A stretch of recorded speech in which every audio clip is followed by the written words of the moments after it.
Shalom, saludo, bendiciones, que el Eterno les bendiga grandemente. Un gusto saludarles y bendecirles. Siempre por acá el pastor Eber Rivero de la comunidad Crecimiento para Ti. Buscando un tiempo para meditar la escritura, la palabra, a través de este programa que es a través del Brit Hadashah. Es una enseñanza. Es un tiempo de meditación de la escritura que nos va a llevar a estudiar el Brit Hadashah desde Mateo hasta Apocalipsis. Este día vamos a tratar de cumplir dos porciones porque una porción se atrasó por situaciones de electricidad, un corte de electricidad por tiempo de lluvia. Iba a salir el miércoles y no pudo salir.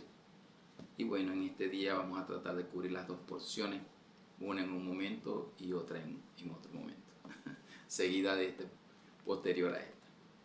Entonces, bueno, es un tiempo maravilloso de meditación, de reflexión, de escudriñar a través del Brit Hadashah, pacto renovado. Ya estudiamos la primera parte, la primera porción, que es del capítulo 1 hasta el capítulo 7 de Mateo. Estamos en este momento estudiando el libro de Mateo y el Evangelio de Mateo, y ya tuvimos esos primeros 7 capítulos que lo hicimos en dos partes porque el Señor nos llevó a meditar mucho en el perfil del monte. Lo llamamos así, el perfil del monte. Si no has escuchado esas enseñanzas, puedes escucharlas, tanto la primera parte como la segunda parte. Entonces, en esta tercera porción, porque aquellas dos partes pertenecen a una sola porción, en esta segunda porción vamos a estudiar desde el capítulo 8, reflexionar un poco, hacer resúmenes sobre esos capítulos, desde el capítulo 8 al capítulo 14, capítulo 8 al 14, hacer unos pequeños resúmenes sobre el libro de Mateo. Esta porción la llamamos "y le seguía mucha gente". A Yeshua lo seguía mucha gente. Cuando él apareció, cuando él inició, pues, haciendo el trabajo, haciendo bienes y sanando a los oprimidos por el diablo, por supuesto, mucha gente lo seguía, porque Yeshua amaba a la gente, las sanaba, las curaba, las bendecía, las alimentaba, y por supuesto eso generó que la gente se volcara a él, y en este tiempo no es la excepción. Hay muchas necesidades y necesitamos meternos en las escrituras para conseguir a ese Yeshua que nos ama, que nos cuida, que nos perdona, que nos limpia, que nos sana, que siempre está sobre nuestras vidas. Entonces vamos a leer en la parte inicial del capítulo 8, porque ya hemos trabajado esta parte en el programa Haciendo Bienes y Sanando a los Oprimidos por el Diablo, en la parte de sanidad. Bueno, y lo reforzamos porque, bueno, toca ese capítulo. Dice: y cuando descendió Jesús del monte, le seguía mucha gente, y aquí vino un leproso y se postró ante él, diciendo: Señor, si quieres puedes limpiarme. Y el Señor le dijo: sí quiero, y lo limpió. Entonces fíjense, ¿por qué lo seguía mucha gente? Porque los sanaba, porque los alimentaba, porque los curaba, porque los bendecía, porque estaba siempre bendiciendo sus vidas. Yeshua es un Señor de amor para nuestras vidas. Nos ama, nos cuida, nos protege.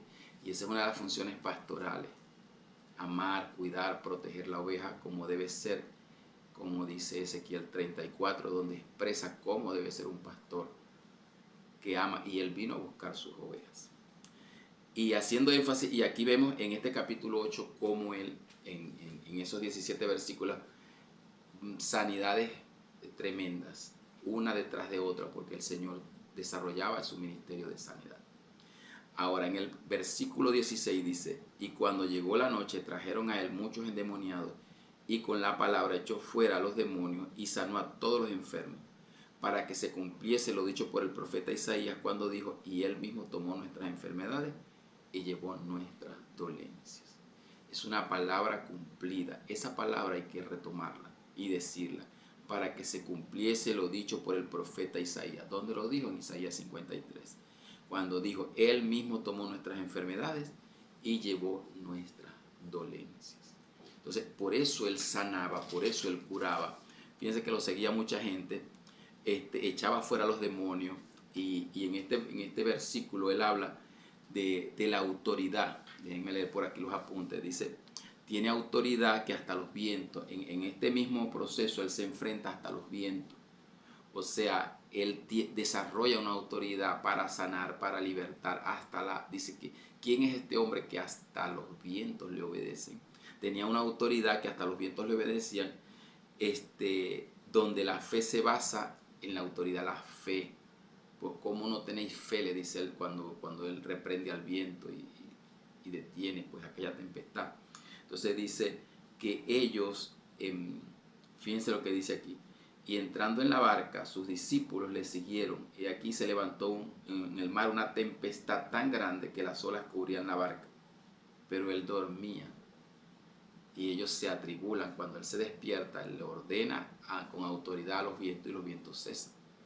Entonces le dice, ¿cómo no tenéis fe? Entonces siempre todo va desarrollándose en la fe. En este capítulo vemos cómo la parte de sanidad y de autoridad y de fe, y él va, en este mismo capítulo va tomando sus discípulos y les dice el precio que hay que pagar para negarse a uno mismo, es el precio que hay que pagar para seguirlo a él.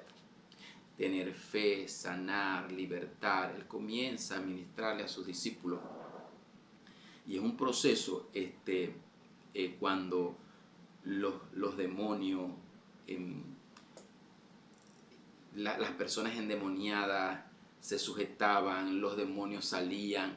O sea, es un proceso tan fuerte de Yeshua para libertar, para bendecir su pueblo con autoridad, con bendición, que uno se compunge ante el amor que manifestaba Yeshua por nosotros. Es una fuerza de amor, de misericordia, de gracia, de bendición, que no hay manera cómo expresarlo. Uno trata como de explicarlo aquello, que nos hace falta demasiado esto. Permiso, le ofrezco té de cúrcuma.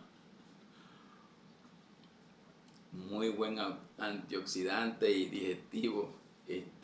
Se lo recomiendo. Mi esposa lo hace y lo tomamos, y es muy saludable, así que les recomiendo el té de cúrcuma. Y también sirve para la garganta, afina la garganta, el té tibio. Es muy importante. Entonces, el amor, o sea, es tanto amor.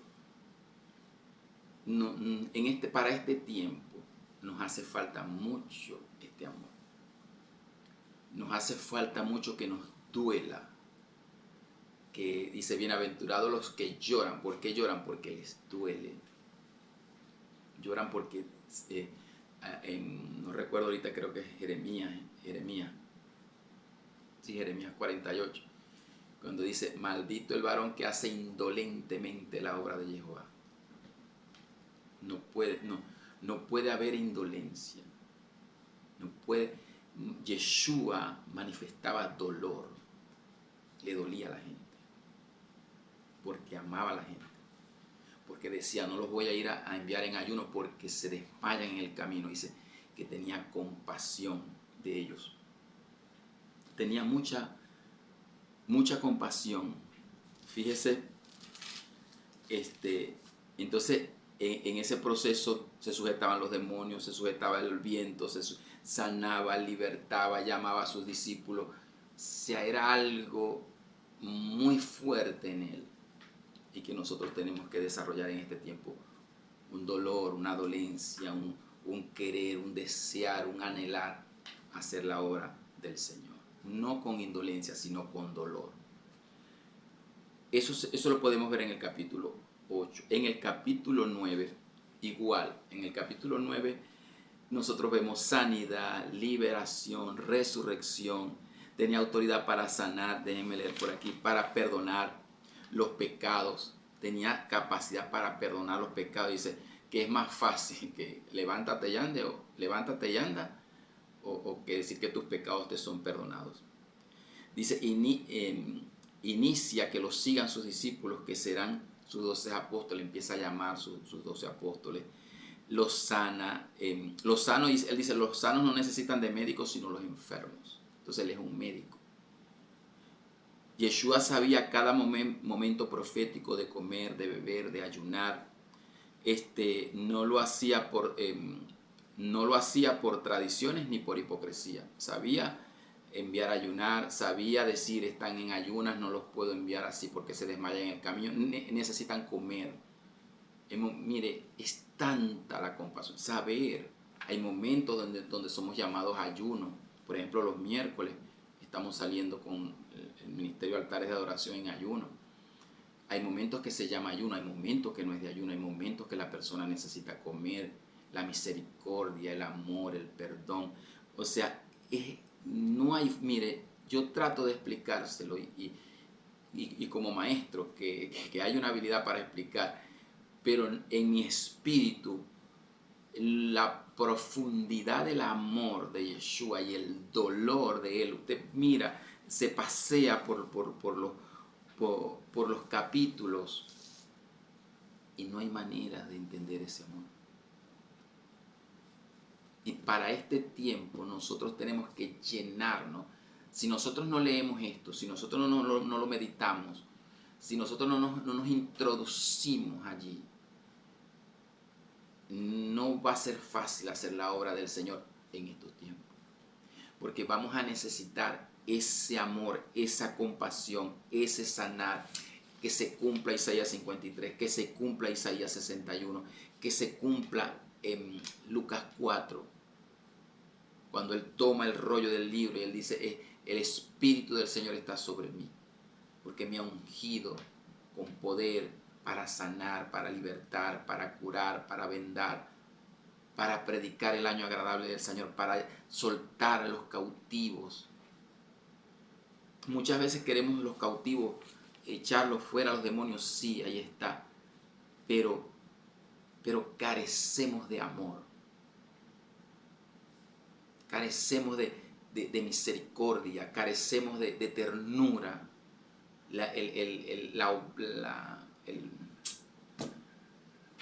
El pastor negligente dice que se enseñorea con violencia de la oveja, la destruye, le quita la lana, se aprovecha de ella, y no solamente eso, ensucia las aguas, ensucia los pastos y se enseñorea con violencia. Nosotros necesitamos ternura. El Señor nos da ternura, nos da amor. Necesitamos ternura para tratar a la gente, respeto. En la cultura religiosa y muchas veces la imposición, el hablar a veces con autoridad y que esto y aquello, a veces faltamos el respeto a la gente. Tratamos con irrespeto a gente adulta. Nosotros tenemos que respetar, tenemos que amar a la gente, tenemos que tratarla con ternura, tenemos que tratarla con cariño. Usted ve a Yeshua, es un derramar de amor. Y cuando él tenía que tomar autoridad contra los fariseos, sí le decía, vosotros sois hijos del diablo. Pero a los desamparados él los amaba, los cuidaba. Derramaba exageradamente su amor. Derramaba su amor sobre el pueblo. Entonces, fíjense, cuando hacemos énfasis, si yo tengo un análisis de este capítulo 9, que tiene muchos elementos, cada capítulo por supuesto, pero si yo voy a hacer un énfasis en un texto de este capítulo 9, lo haría como lo voy a hacer en el versículo 35 y 36 y 37, que lo vamos a leer. Dice, recorría Jesús todas las ciudades y aldeas, enseñando en la sinagoga de ellos y predicando el evangelio del reino. Cuando él predicaba el evangelio del reino, dice, y la palabra más concretamente no es predicar, sino anunciar y proclamar. La palabra correcta es proclamar, un edicto. Nosotros no predicamos en un sentido de predicación, proclamamos edicto. Cuando él proclamaba el evangelio del reino, el edicto decía, tienen que ser sanos, y lo sanaba, porque ya eso estaba dado. Dice, y sanando toda enfermedad y toda dolencia en el pueblo. Fíjense lo que llevaba el anunciar, el proclamar el evangelio del reino. Sanaba toda enfermedad y toda dolencia. Pero ¿qué era lo que movía a Yeshua? ¿Qué nos debe mover a nosotros? ¿Qué es lo que nos falta a nosotros en este tiempo? Permiso. ¿Qué nos falta? Esto que viene aquí. Dice, al ver las multitudes, tuvo compasión de ellas. Compasión. Compasión. No le voy a dar una explicación súper del hebreo, de la palabra. No, eso no se lo voy a hacer ahorita. Solamente le voy a decir esto. Compasión es sentir el mismo dolor que el otro siente. Basta y sobra. Compasión es sentir el mismo dolor que el otro siente. Que tú sientas lo que aquel está sintiendo, que lo sientas tú. Cuando tú tienes compasión, tú estás sintiendo el dolor del otro. Y carecemos de eso. Estamos buscando, es como dice Isaías 58, nuestras propias palabras, nuestras propias cosas, nuestro propio bienestar. No el del pueblo ni de las ovejas de él. Juan 21, si me amáis, apacienta mis corderos. Pedro me ama, apacienta mis ovejas.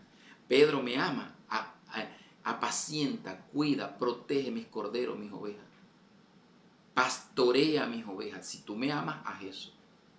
Y para pastorear tienes que tener compasión. Sentir el dolor que el otro siente. Y dice, porque estaban desamparadas y dispersas como ovejas que no tienen pastor. Esa palabra nos da a nosotros un entendimiento de un cumplimiento profético. Dice, yo no he venido sino a buscar las ovejas perdidas de la casa de Israel. La unificación de las dos casas. Efraín vuelve. Hay un anuncio profético. Efraín vuelve. La unión de las dos casas. Yeshua venía a buscar. Claro, lo tomaron para el contexto religioso, las ovejitas que se van, que se pierden, que se van de la iglesia. Estos lo aplicaron a las ovejitas que se van de la iglesia local, de la iglesia templo físico, que lo llaman templo, pero eso no es templo. Pero es que eso no tiene nada que ver con eso. Esto tiene que ver con palabras de cumplimiento profético, de la unión de las dos casas. Y como, claro, se vendió el satanizar la parte judaica, porque una cosa es que hay cosas que no son y otra cosa es satanizar. Son dos cosas muy diferentes. Porque entonces al quitar esto, pues no buscas el contexto donde se están diciendo las cosas, en el contexto hebreo. Entonces, esta palabra lleva a cumplimientos proféticos de dispersión. ¿Qué está destruyendo? El desamparo y la dispersión. Y dice, como ovejas que no tienen pastor. Claro, como ovejas que no tienen. ¿Qué no tiene la oveja? Pastor. No hay pastores. En estos procesos ahora todo el mundo quiere ser apóstol y profeta. Pero pastores nadie quiere ser pastor. Entonces, ¿cuál era el problema? La oveja no tiene pastor. ¿Cómo anda la oveja sin pastor? Uno anda errante, desamparada y dispersa. ¿Qué curamos nosotros como pastores? En la parte errante, el desamparo y la dispersión. ¿Quién va a curar la dispersión? El pastor. Los profetas dan el anuncio, los apóstoles, sí, cada quien en su función de lo que el Señor le entregó, y no hay orden jerárquico en eso, pero el que quita la dispersión, el que empieza a recoger y el que empieza a proteger la oveja es el pastor. ¿Qué le dijo? Como ovejas que no tienen pastor, que están dispersas. Claro, al no haber pastor están dispersas. Y el Señor las va a traer de todas las partes del mundo, las va a volver a recoger. Entonces dijo a los discípulos, a la verdad la mies es mucha, más los obreros pocos. Rogad pues al Señor de la mies que envíe obreros a la mies. Los obreros son pocos, los pastores son pocos. Y la mies es mucho. O sea, quiere decir que de este lado hay mucho trabajo. No es solo de pastor Heber o de la profeta tal o el otro apóstol, no. Es de todos. Es un trabajo muy fuerte. Y el Señor nos está demandando esa parte. Entonces, tenemos un capítulo que nos revela tantas características de Yeshua, y dentro de esas características está su compasión, su amor, alimentación de las ovejas, las recoge, les quita lo errante, les quita el desamparo. Y dice, cuando él quita el desamparo, lo lleva a una familia. En el capítulo 10, él hace el llamado a sus 12 apóstoles, da lo que es su misión, su anuncio profético, a veces anuncia su muerte, sus persecuciones, el confesar a Yeshua que nos hace nacer de nuevo, el Señor y su reino, el Señor y su reino es prioridad para todas las familias, para todos, sea familia o bienes. O sea, el Señor y su reino. Buscamos primeramente el reino de Dios y su justicia. Y lo buscamos a Él primero. Y todas nuestras cosas serán añadidas. Entonces, ¿qué énfasis hacemos en este capítulo 10? Nos paseamos por todos los capítulos. A usted le corresponde leer en la porción que estamos leyendo desde el capítulo 8 hasta el capítulo 14. Usted lo lee completo. Yo estoy tratando de motivarlo a la lectura y a la meditación y a la reflexión. En este capítulo 10 dice: entonces, llamando a sus 12 discípulos, les dio autoridad sobre los espíritus inmundos para que lo echasen fuera y para sanar toda enfermedad y toda dolencia. Usted mira, estamos hablando desde el primer capítulo de Mateo y el trasfondo, el trayecto profético es sanidad, mucha sanidad, resurrección, autoridad sobre sus discípulos para que hicieran el trabajo. Dice, los nombres de los 12 apóstoles son estos: Simón, llamado Pedro, y Andrés su hermano, Jacobo, hijo de Zebedeo, y Juan su hermano, Felipe, Bartolomé, Tomás, Mateo el publicano, Jacobo, hijo de Alfeo, y Lebeo, y Lebeo por sobrenombre Tadeo, Simón el cananista, hijo de Judas Iscariote, Simón el cananista y Judas Iscariote, el que también le entregó. A estos dos envió Jesús y les dio instrucciones diciendo: por camino de gentiles no vayáis, y en ciudad de samaritanos no entréis, sino antes a las ovejas perdidas de la casa de Israel, y yendo a predicar diciendo: el reino de los cielos se ha acercado, sana enfermos, limpia leprosos, resucita muertos, echa fuera demonios, de gracia diste, de gracia recibisteis, da de gracia. Mire qué maravilloso. A sus 12 apóstoles los envía, y después también envía a los 70, da su misión, sus instrucciones. Pero no fue que no entraran después, porque Pedro después tuvo que ir a la casa de Cornelio, sino que en este momento profético le dice: no vayan ni a samaritanos, ni a casa de los gentiles, ni a samaritanos. No entren allí primero vamos a las ovejas perdidas de la casa de Israel. ¿Cómo estaban esas ovejas? Perdidas, errantes, desamparadas, dispersas. Cumplimiento profético. Se cumple el cumplimiento profético. Tienes que ser pastor con amor, con compasión, con misericordia, para hacer un trabajo que el Señor nos está demandando. Entonces allí vemos cómo el trazo de la línea profética de capítulo a capítulo va en la misma línea de todo lo que el Señor va entregando y va diciendo. Entonces, en el capítulo, eso se desarrolla todo en lo que es el capítulo 10. Y de ahí nos da todo ese proceso, porque entonces pueden venir las persecuciones, el que confesemos a Yeshua delante de los hombres, que nosotros vamos a pasar por ese proceso de lo que viene sobre la humanidad, tribulación. Vamos a tener que estar firmes y creyendo lo que el Señor nos ha entregado con fuerza. Entonces, y las recompensas que le da Él a su llamado, a su ministerio, dice: ni un vaso de agua sobre esos apóstoles, sobre esos profetas, sobre esos llamados, sobre esos ministros que el Señor ha entregado, sus llamados y su encomienda y su autoridad para sanar, para libertar. Es como Juan le dice: ¿a quién estamos esperando? ¿A ti o a otro? Y dice: bueno, vamos a ver. Dice: decirle a Juan: los cojos caminan, los ciegos ven, los leprosos son sanados, la gente resucitada. Esa es la respuesta. ¿Estaremos esperando a otro? No, la respuesta es que Él sanó, que Él libertó, que nos ratifica que Él es el que esperamos y el que estamos volviendo a esperar por segunda vez. todo lo que Él hizo, que Él sanó, que Él libertó, que se cumplió Isaías 53. Esa es nuestra marca. Nadie va a superar eso. Nadie va a poder imitar eso. Nadie.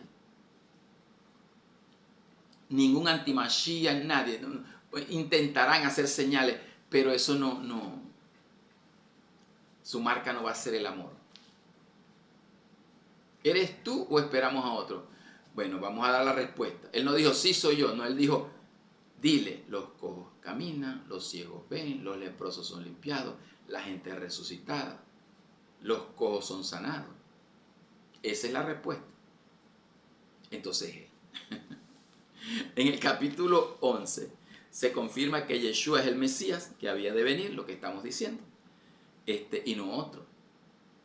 Dice, porque debemos atender el anuncio profético como ciudades y territorios. Entonces, siempre se dice que Sodoma, Gomorra, a veces fueron ciudades que fueron, dice Betsaida, pero son juicios que fueron sobre territorios, pero a veces que va a ser más tolerable el castigo, porque dice que si se hubiese hecho, nosotros podemos juzgar las ciudades que el Señor juzgó, condenar, territorios que fueron juzgados, pero ¿sabe qué es difícil? Pero en ellos no se hicieron los milagros, ni Yeshua los visitó, ni están viviendo este tiempo. Porque dice que si se les hubiese anunciado si hubiesen visto lo que nosotros hemos visto, ellos se hubieran arrepentido. Y nosotros viendo lo que vemos, no nos arrepentimos. Ciudades, por eso es que el juicio es más fuerte.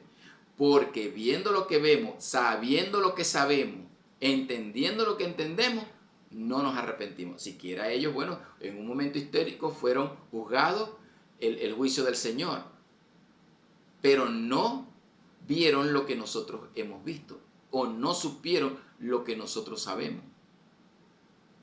Entonces, ¿sobre quién es el juicio más fuerte? Sobre estos tiempos, sobre estos territorios nuevos. ¿Por qué? Porque Yeshua estuvo allí presente y no lo conocieron. En Jerusalén se paró, si lloraba y dice, si por lo menos supieras el tiempo de tu visitación. Ahí estaba Yeshua, no lo conocieron. La parte del endemoniado gadareno, sana al endemoniado gadareno. ¿Qué le dicen los del lugar? Vete de nuestros contornos. Le dicen, vete de nuestros contornos, no te queremos aquí. Usted se puede imaginar eso. Fíjese esto. Capítulo 1, dice del 11. Cuando Jesús terminó de dar instrucciones a sus 12 discípulos, se fue de allí a enseñar y a predicar a las ciudades de ellos. Y al oír Juan en la cárcel los hechos de Cristo, le envió 2 de sus discípulos y para preguntarle, ¿eres tú aquel que había de venir o esperamos a otro? Respondiendo Jesús les dijo, id y haced saber a Juan las cosas que oí. Los ciegos ven, los cojos andan, los leprosos son limpiados, los sordos oyen y los muertos son resucitados. Y a los pobres es anunciado el evangelio del reino. Esa es la respuesta. Una respuesta clara, una respuesta contundente. Y luego enfatiza el rol de Juan como profeta. Lo coloca en el lugar de honor que él tiene. Pero es el rol de Yeshua. Y todo eso que él hacía lo movía a la compasión. Mire, yo le digo, trate de mezclarse, que esta palabra sea parte de su corazón para que usted se llene de compasión. No vamos a poder ejercer ministerio, no vamos a poder hacer, si no nos llenamos de amor, de compasión, de ternura. Estamos esperando? ¿Quién eres tú o esperamos a otro? ¿Eres tú o esperamos a otro? Dice, bueno, ¿Qué es lo que yo hago? Los ciegos ven, los cojos andan. ¿Y usted cree que para hacer eso, sin amor, sin misericordia, sin compasión, sin que te duela, sin que veas al ciego y no te duela al cojo, y que anuncies el evangelio del reino, todo eso es una compasión profunda, es una compasión muy profunda? Dice aquí en el 20, dice, entonces comenzó, del 11, entonces comenzó a recomendar a las ciudades a las cuales había hecho muchos milagros porque no se habían arrepentido, diciendo, se hicieron muchos milagros y no se arrepintieron. Es más, dice que en la parte donde él llegó, en Nazaret, en sus ciudades de origen, dice que no pudo hacer muchos milagros por la incredulidad de ellos. Dice, ay de ti Corazín, ay de ti Betsaida, porque en Tiro y Sidón, si en Tiro y en Sidón se hubieran hecho los milagros que se han hecho en vosotros, tiempo ha de que se hubieran arrepentido en silicio y en ceniza. Por tanto os digo que en el día del juicio será más tolerable el castigo para Tiro y para Sidón que para vosotras. Y tú, Capernaum, que es levantada hasta el cielo, hasta el Hades serás abatida, porque si en Sodoma se hubieran hecho los milagros que han sido hechos en ti, habría permanecido hasta el día de hoy. Mire, esto es grave. Esto es grave, esto es grave. La incredulidad. La gente toma Sodoma, Gomorra, sí, el Señor arrasó a Sodoma y Gomorra y la homosexualidad. Y todo eso es verdad. Por eso vino el juicio sobre Sodoma y Gomorra. Pero dice el Señor que si en Sodoma y Gomorra se hubiesen hecho los milagros que se hicieron en Capernaum, dice que hasta hoy hubieran permanecido. No son destruidas. Solo que el Señor en su soberanía las puso como ejemplo de juicio. Pero Él dice, si yo hubiese hecho lo que he hecho en ustedes en Sodoma y Gomorra, se hubieran arrepentido y permanecen hasta hoy. Y ustedes que les doy el llamado, vine, hago los ministerios, sano, liberto, nadie cree, el juicio para ellos va a ser más tolerable que para ustedes. Esto es grave para nuestra vida. Mire, esto es grave para nuestros tiempos. Esto es grave para nuestras vidas. Esto es grave para la incredulidad. Esto es grave para la indolencia. Esto es gravísimo para nuestras vidas. Porque nosotros somos muy fáciles para juzgar y condenar. Mira, Sodoma, no cometan pecado porque Sodoma y Gomorra hijo, hija, cuántos milagros ha hecho el Señor y tú y yo no hemos creído. Y los de Sodoma van a decir, siquiera a nosotros se nos juzgó, pero ustedes viendo todo lo que vieron no creyeron. Nos van a decir ellos, ustedes son unos incrédulos, porque si a nosotros nos hubieran dado la oportunidad esa, nos hubiéramos arrepentido. Como Nínive se arrepintieron. Cuando Jonás fue a la predicación de Jonás se arrepintieron y el Señor juzga eso también. A la predicación de Jonás se arrepintieron. He aquí mayor que Jonás y ustedes no se arrepienten. De la dureza del corazón que usted tiene. De la indolencia que nosotros tenemos en el corazón. De la indolencia, de la dureza, de la incredulidad. Es como cuando el Señor enseñó sobre el divorcio. ¿Por qué pondremos carta de divorcio? Por la dureza del corazón que ustedes tienen. Tienen un corazón duro, de piedra. Indolentes, condenatorios. Qué maravilloso. En el capítulo 12 hacemos énfasis en el versículo 23. Vamos a leer el capítulo 20, versículo 23. Dice, y toda la gente estaba atónita y decía, ¿será este el hijo de David? Mas los fariseos al oírlo decían, este no echa fuera a los demonios sino por Beelzebú, príncipe de los demonios.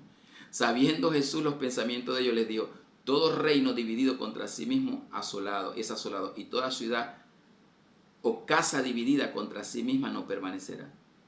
Y si Satanás echa fuera a Satanás, contra sí mismo está dividido. ¿cómo pues permanecerá su reino? Y si yo echo fuera a los demonios por Belcebú, ¿por quién los echan vuestros hijos? Por tanto, ellos serán vuestros jueces. Pero si yo, por el Espíritu de Dios, echo fuera a los demonios, ciertamente ha llegado a vosotros el reino de Dios. Porque ¿cómo puede alguno entrar en la casa del hombre fuerte y saquear sus bienes si primero no le echa fuera, si primero no le ata? Y entonces podrá saquear su casa. El que no es conmigo, contra mí es, y el que conmigo no recoge, desparrama. Mire, una de las... dice, por tanto os digo, todo pecado y blasfemia será perdonado a los hombres, mas la blasfemia contra el Espíritu no les será perdonada.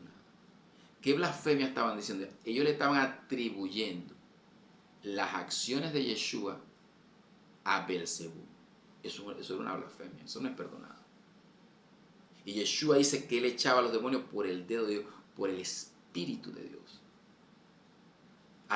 Llamar Belcebú al Ruach HaKodesh, imagínense ustedes, qué ceguera tan fuerte. Entonces ahí nosotros vemos en ese capítulo que la blasfemia de llamar Belcebú al Espíritu Santo, porque dice el árbol bueno y el árbol malo. El árbol bueno da buenos frutos y el árbol malo da malos frutos. Entonces ellos no podían ni discernir eso tan sencillo que se los explicaba Yeshua. Ellos eran árboles malos y Yeshua era árbol bueno y cada uno daba su fruto. Pero tener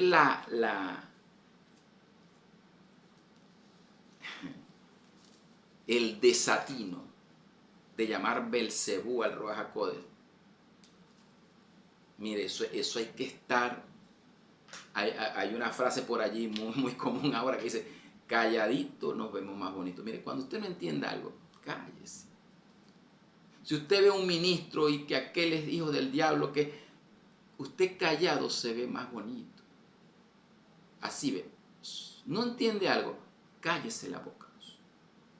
Usted ve a un ministro prosperado que tiene una mega iglesia y usted no entiende eso,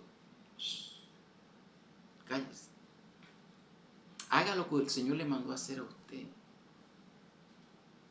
Ahí le dijeron a Jesús, por Belcebú echa fuera. Mire qué desgracia. Eso no tiene perdón. Uno mejor se calla, calladito uno se ve más bonito. Uno mejor cierra el pico. Esta lengua hace meter a uno en problemas espirituales. Porque todo lo que Yeshua estaba haciendo por el Espíritu y lo que lo movía era el amor. ¿Qué estaba haciendo él? Echando fuera demonios, sanando, libertando, resucitando. Alimentaba a 4.000, 5.000. Tenía compasión. A él todo lo que lo estábamos viendo era la compasión, la misericordia. Lejos Belcebú de eso. Y cuando nosotros no tenemos eso, estamos actuando como Belcebú. Usted quiere saber si uno actúa como Belcebú, esté lejos de compasión, de misericordia, de amor, de perdón, de alimentar, de cuidar, de llevar, de proteger, de la perniquebrada, la que se perdió, la que hay que curar, la que se extravió, la que se perdió. Eso es lo que el Señor quiere. Belcebú no tiene nada de eso. O sea, si Yeshua estaba actuando por Belcebú es el ser más bueno del mundo. Porque cuidaba, protegía, sanaba, curaba. Claro, como ellos no lo hacían, ni nunca probaron ese poder, no lo tenían, por supuesto ellos tenían que descalificar el poder. Y Yeshua HaMashiach, en los tiempos proféticos que vienen, señores, va a ser descalificado. Porque viene un anti-Mashiach. Para yo traer el anti-Mashiach, y que el anti-Mashiach lo que no es que va a ir en contra, es que va a ser un imitador. Escuchaba a alguien que me gustó mucho esa explicación. Dice, va a ser uno que va a ocupar el lugar de, va a ser un imitador de. O sea, se va a poner en el puesto de. Entonces, no es que va a ser vengo en contra de Jesús. No. Vengo es a ocupar el lugar de Él. Y por supuesto, al yo ocupar el lugar de Él, yo tengo que quitarlo a Él. Desacreditarlo a Él. quitarle toda la figura que él tiene en el mundo, a veces hasta errada, pero solamente el nombre de Jesús todo el mundo tiembla. De Yeshua HaMashiach, aquí todo el mundo tiembla. Tiembla todo el mundo.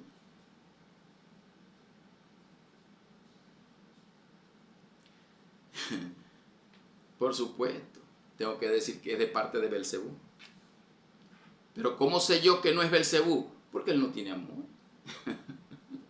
¿Quién va a alimentar sin amor? ¿Quién va a sanar sin amor?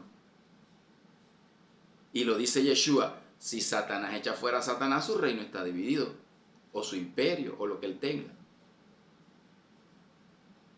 Pero si yo echo los demonios por el dedo de Dios, el reino de los cielos, el reino, el evangelio del reino se ha acercado. Pero eso sí les digo, el que blasfema contra el Ruach HaKodesh, eso no tiene perdón. Ahí no hay perdón, ahí se equivocaron porque eso no tenía perdón. En el capítulo 13, vamos haciendo un pequeño resumen,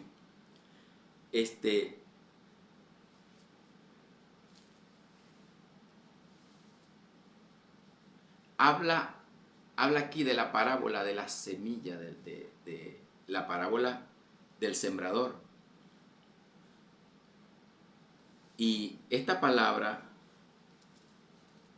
cuando Jesús la explica, dice, oíd pues, en el 18, dice, oíd pues vosotros la parábola del sembrador. Cuando alguno oye la palabra del reino y la entiende, y no la entiende, viene el malo y la arrebata que fue sembrado, lo que fue sembrado en su corazón.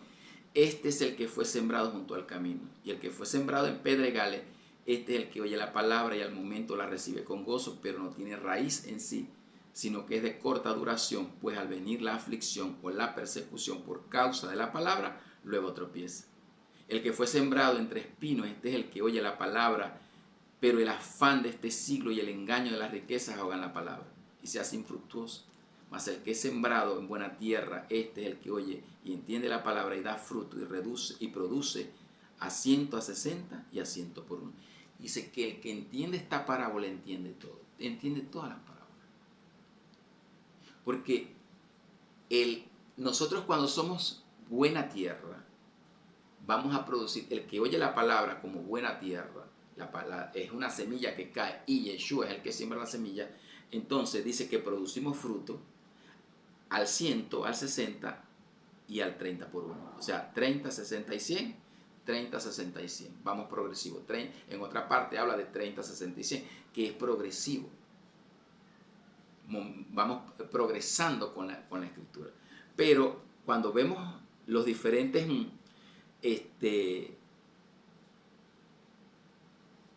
dice, el que no le entiende, el malo la arrebata. Este fue el que es sembrado en su corazón. Este es el que fue sembrado en el camino. Cuando la palabra está en el camino, queda superficial, medio está allí y el enemigo la quita del corazón.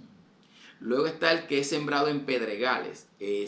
O sea, nosotros no dejamos que la palabra quede superficial. Y no dejamos que caiga en pedregales. Y no dejamos que caiga en espinos, en cardos. No dejamos que la ahoguen. Vamos viendo qué está ocurriendo en nuestro alrededor, porque todo lo que está ocurriendo alrededor es buscando ahogar la palabra, tu llamado, la palabra, lo que tienes que hacer, los ataques del enemigo. Todo eso lo que está buscando es detenerte. Que tú no seas al 30, al 60 y al 100 por uno. Entonces, es una palabra que nosotros tenemos que aprenderla. Aprender a ser buena tierra. Para ser buena tierra, primero no puedes tienes que dedicarte a estudiar, meditar, escudriñar.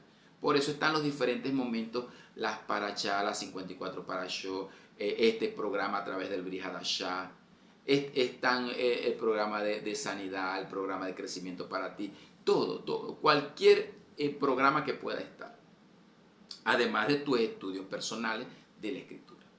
Entonces, tienes que convertirte en buena tierra. Quita de ti el afán, la ansiedad, las piedras. Tienes que velar porque esa palabra crezca, tome raíz. Entonces, el que tú seas buena tierra implica que tú tienes que contrarrestar los primeros 3 tipos de tierra.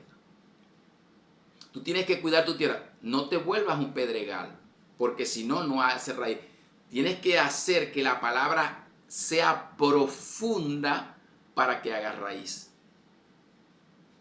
No puedes dejarla superficial, porque si no, las aves de los cielos se la comen. No puedes dejar que el afán y la ansiedad se la coman, la ahoguen. O sea, tú tienes que luchar en contra de, para tú ser buena tierra. Entonces, esa palabra te va a ayudar a persistir, a mantenerte, a creer el Señor, a hacer, a cumplir lo que el Señor te ha encomendado, te ha dado, te ha dicho, te ha profetizado. Si entendemos esa palabra. Y eso nos va a llevar a entender cada día más en amor, en misericordia, en gracia.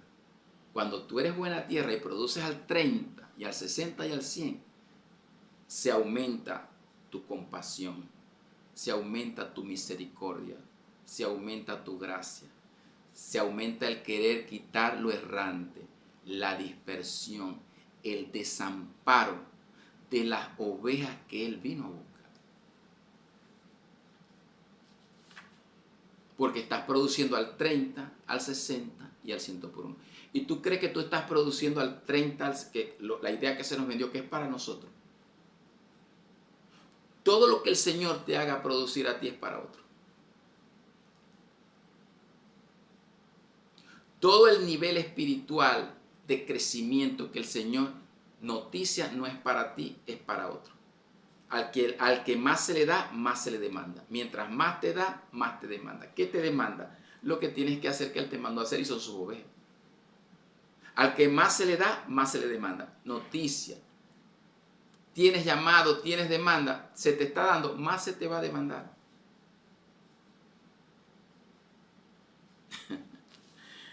Capítulo 14, para cerrar. Juan el Bautista es decapitado y se cumple lo que él anunció, que era necesario que Yeshua creciera y que él menguara. ¿Por qué él muere? Porque de entrada él lo dice. Es necesario que él crezca y que yo mengue. Ya él sabía que venía corte. Cuando él introduce a Yeshua, no solamente lo introdujo, sino que él supo y dijo, mi tiempo se acabó, hasta aquí llegué. Sabía para dónde él iba. Porque es necesario que él crezca y que yo mengue. ¿Por qué tenía que ir el momento profético de Juan terminar? Porque no podía haber sombra, porque muchos seguían a Juan y otros a Jesús. Entonces era necesario que Juan fuese quitado, porque era Yeshua a quien iban a seguir. Y de hecho los discípulos de Juan pues terminan siguiendo a Jesús, que era quien tenían que seguir. Pero eso era porque se llegó a un cumplimiento profético en la vida de Juan. Yeshua hace un milagro que rompe las leyes de la física y camina sobre el mar, camina sobre las aguas, ejerce poder y autoridad sobre ellas. La mayoría de las idolatrías surgen del agua. Los ídolos los hacen recorrer mares. Mire, en este capítulo se hace un milagro que va contra la física, que es que Yeshua camina sobre las aguas, pero eso era un juicio sobre los ídolos que emergen, como dice un profeta amigo, virgen que se respete sale de las aguas. Ídolo que se respete está conectado a las aguas y muchos los recorren por los mares. Aquí en Venezuela hay muchas donde llegan en la época cuando hacen sus procesiones, las hacen en el mar, la parte del oriente hacen mucho estas cosas, porque hay una relación del agua con la idolatría y el Señor hizo un juicio sobre, el Señor pisa El Señor tiene autoridad en el cielo, en la tierra y debajo de la tierra, en el agua y debajo del agua y en todos lados. Tiene autoridad, juicio sobre eso. Y Pedro caminó sobre las aguas. Se hundió, pero caminó. Y ese es el juicio que se hace sobre las aguas. Es importante entender eso. Entonces, se rompe una ley, que el Señor rompe todas las leyes. Que vamos a leer aquí.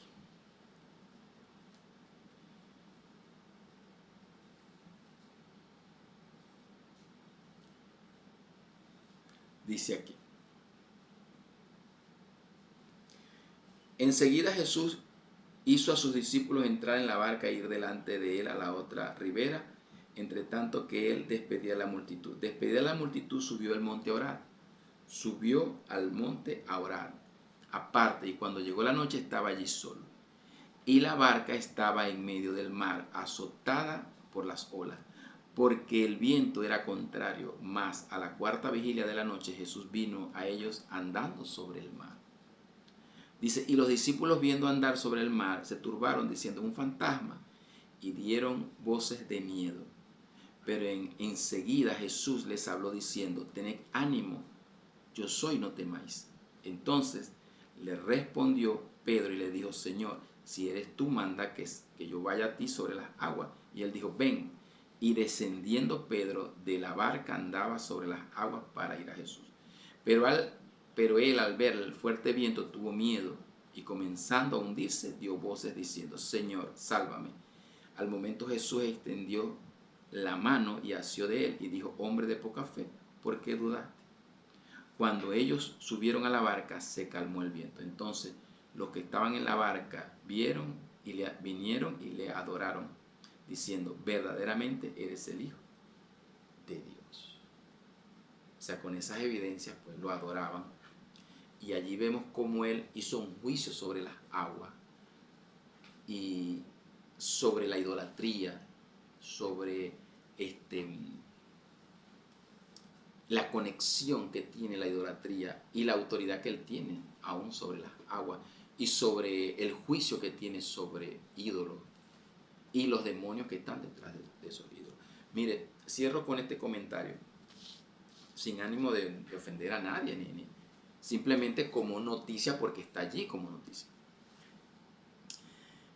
El Vaticano acaba de emitir documentos, está en ese proceso donde a la Virgen María se le quita, se le corrigen el error doctrinal, que, entre comillas, que ellos tienen, sobre darle a la Virgen María lo que nosotros por años hemos sabido, que no es corredentora. Entonces, no la colocan como corredentora a la par de Yeshua, porque ella estaba a la par de Yeshua. Entonces, ese es el juicio sobre la idolatría. Nadie está a la par de Yeshua, con el respeto que se me merecen los amigos católicos que puedan estar viendo. Fíjense que están corrigiendo. Entonces, hay un juicio. Entonces, todo sale a luz. Ellos mismos han tenido que corregir. Entonces, están diciendo, no es corredentora y no tiene poder de salvación en el sentido de Yeshua. Por supuesto que no. Miriam tiene una función dentro de lo bienaventurada que es por haber sido madre de Yeshua, pero no es madre de Dios.